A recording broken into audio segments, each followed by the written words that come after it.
বলছেন বাবু কৌলিল্লাহে জাল্লা যিকরুহু, এই অধ্যায় হচ্ছে মহান আল্লাহর বাণীর তাফসীর। ওহিল্লা লাকুম লাইলাতুস সিয়ামির রাফাসু ইলা নিসা, তোমাদের জন্য হালাল করা হয়েছে সিয়ামের রাতে আর রাফাসু ইলা নিসাইকুম, তোমাদের স্ত্রীদের সাথে যৌনাচার।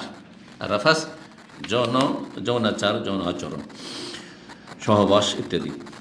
হুন্না লিবাসুল্লাকুম, কারণ তারা তোমাদের পোশাক স্বরূপ। ও আনতুম লিবাসুল্লাহুন, আর তোমরা তাদের পোশাক স্বরূপ। পোশাকের কাজ কি? ঢেকে রাখা।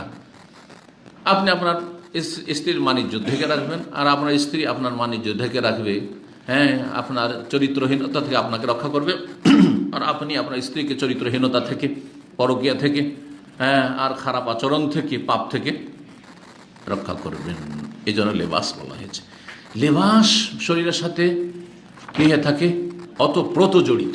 দেখেন পোশাক অতপ্রত, যেইভাবে লেবাস পোশাক মানুষের শরীরকে জড়িয়ে থাকে আর অন্য কিছু থাকে না, ঠিক কিনা?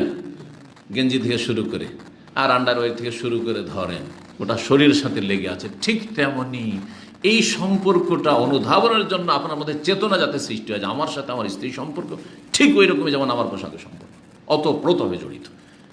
এই সম্পর্ক এত সুসম্পর্ক, এত গভীর, একবার নিবিড় সম্পর্ক, আর তারপরে সামান্য একটু কথার জন্য একেবারে চটে গিয়ে রাগ করে অতীতের সমস্ত কল্যাণ ভুলে গেলেন আর দিলেন তালাক তালাক তালাক, আর বেদাতীদের মতো একসাথে 3 তালাক, আর তারপরে যে কি করবো দিশেহারা।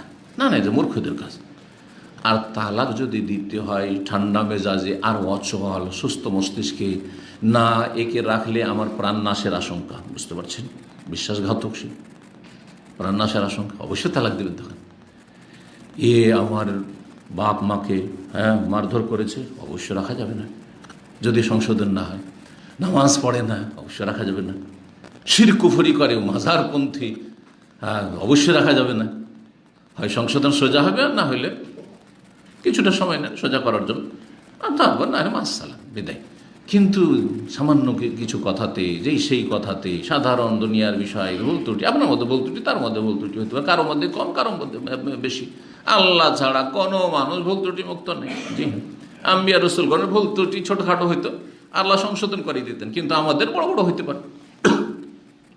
আপনার ওস্তাদ, আপনার আলেম মানে ভুল হবে না এমন কথা নেই, কিন্তু ভুলের সংশোধন করছে কিনা এটা দেখার বিষয় না। অহরহ ভুল করে যাচ্ছে, যে ব্যক্তি অহরহ ভুল করে যাচ্ছে সে অপরাধী। কিন্তু যে ব্যক্তির ভুল হইল আর ভুল হওয়ার পরে তওবা করে নিল, তারা সালেহীন, তারা ভালো মানুষ। ভালো মানুষের জন্য এটা শর্ত নয় যে কখনো ভুল হবে না, এই কথাটা মনে রাখি।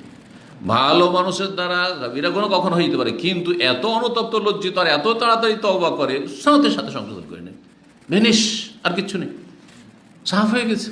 জি, যেমন কাপড়ে ময়লা লাগবে না, চলাফেরা, এত ভালো ভালো কাপড় ময়লা লাগতে পারে না, পেশাব পায়খানা লেগে যেতে পারে না, লাগতে পারে, কিন্তু যে ভালো মানুষ সে কি করে, সে তাড়াতাড়ি সাফ করে নেবে, দাগ থাকতে দেবে না।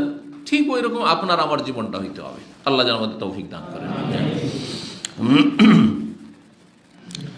আল্লাহ যেন কোরআনে কারিমে বলেছেন স্বামী স্ত্রীর সম্পর্কের ক্ষেত্রে যদি তালাকও দিতে হয়, ওয়ালা তানসাউল ফাদলা বাইনাকুম, তোমাদের আপোষে যে একে অপরের উপর অনুগ্রহ রয়েছে, এহসান রয়েছে, অবদান, কতদিন তোমাকে পাকিয়ে খাইয়েছে, কতদিন তোমার শয্যাশায়ী হয়েছে, কতদিন তোমার ছেলে মেয়েগুলো মানুষ করেছে, কতদিন তোমার সংসারে কত মেহনত পরিশ্রম করেছে, কত কষ্ট করেছে, কতদিন তুমি প্রবাসে থেকেছো, কত কষ্ট করে সবুর করে থেকেছে, সব ভুলে গেলে, সব ভুলে গেলে একটা অন্যায়ের কারণে, একটা ভুলের কারণে।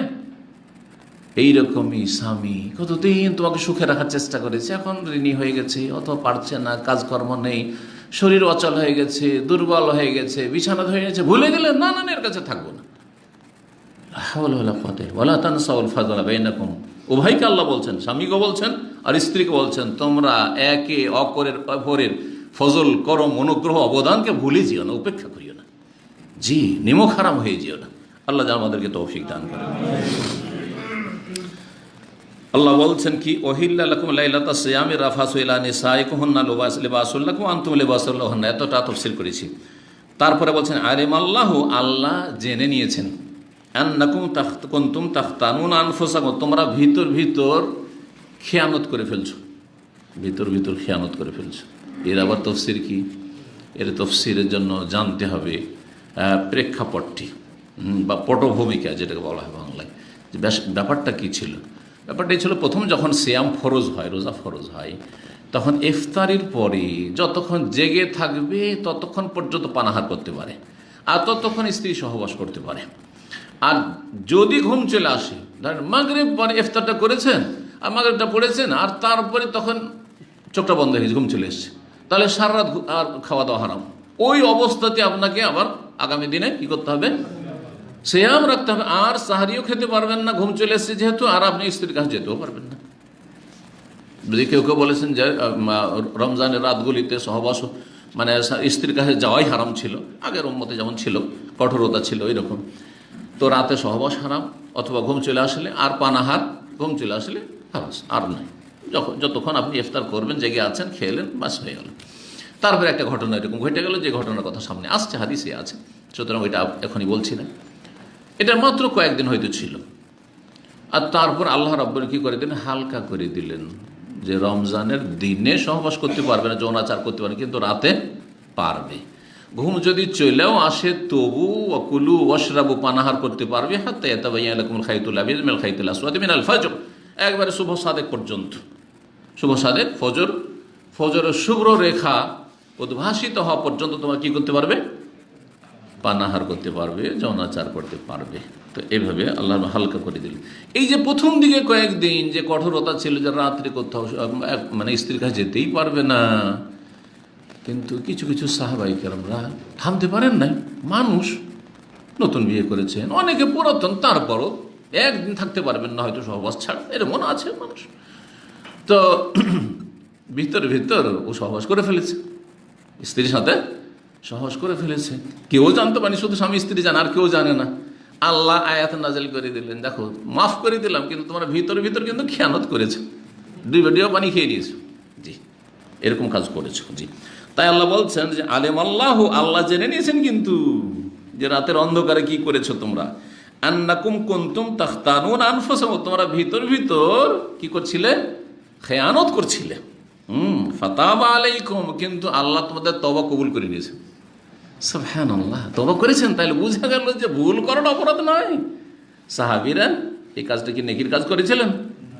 গুনার কাজ করেছিলেন, অবাধ্যতা নয়, অবাধ্য। আল্লাহ বলছেন না, ঘুম চলে আসলে আর চলবে না, হ্যাঁ, বা রমজানের রাতে চলবে না, করে ফেলেছেন, থামতে পারেন না কেউ কিন্তু তওবা করেছেন।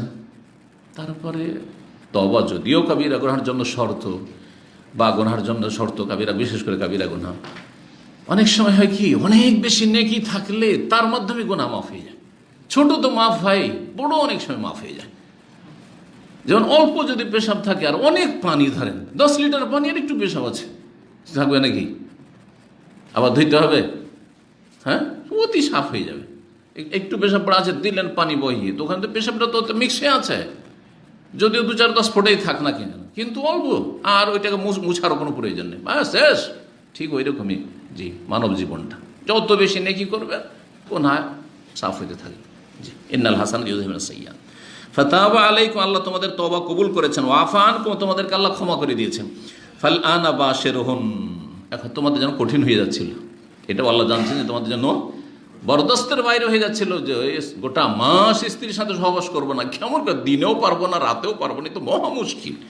বলছেন এখন তোমরা স্ত্রীদের সাথে মেলামেশা করো, সহবাস করো। ওয়াবতাগু মা কাতাবাল্লাহু লাকুম, আল্লাহ তোমাদের ভাগ্যে যা লিখেছেন ছেলে মেয়ে, তা তোমরা তলাশ করো। মানে রমজান মাসেও বাচ্চা ধরুক, আল্লাহ চান এটা। জি, তাহলে বোঝা গেল যে বিয়ের উদ্দেশ্য হচ্ছে, বা দাম্পত্য জীবনের উদ্দেশ্য হচ্ছে ছেলে মেয়ে বেশি নেওয়া। এই কথাই আল্লাহ এখানে বলছেন সূরা বাকারা আয়াত 187। জি।